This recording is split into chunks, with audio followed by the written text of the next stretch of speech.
Bonjour, alors en ce jour de 1er avril, j'aurais pu faire comme Morandini, balancer une fake news du style bon, que ce soir Cyril Hanouna et Yann Barthès vont échanger leur place, mais bon, sait-on jamais.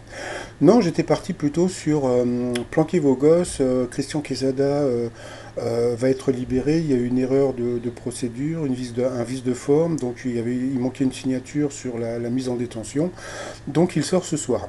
Et puis en fin de compte, je trouve que bon, bah, il faut pas trop rigoler avec ce genre de situation. Donc bon bah comme je vous ai dit donc là il est dans une prison dans l'Ain et à l'isolement.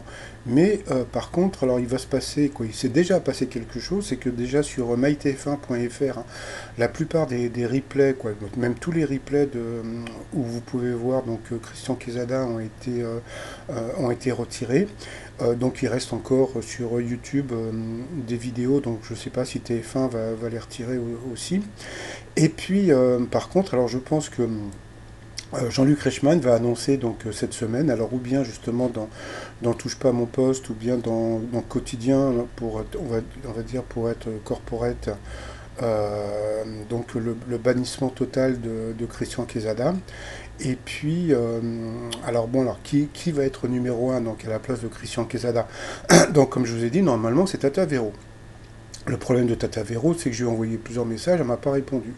Mais bon, il faut voir aussi un truc, c'est que bon, comment dire, la plupart des maîtres de midi, quelque part, on va dire, qu'on sait pas qu'ils ont la grosse tête, mais bon, on va dire qu'ils vont répondre plus facilement à la presse qu'il y a des mecs comme moi, du style blogueur ou youtubeur, mais bon, je vais pas dire du mal, mais bon, on va dire que je fais quand même pas mal de vues avec mes vidéos, donc voilà quoi. Donc comme je vous ai dit, j'avais demandé à Benoît de m'envoyer un petit mot pour vous. J'attends toujours. Bon, bah, c'est pas grave. Hein.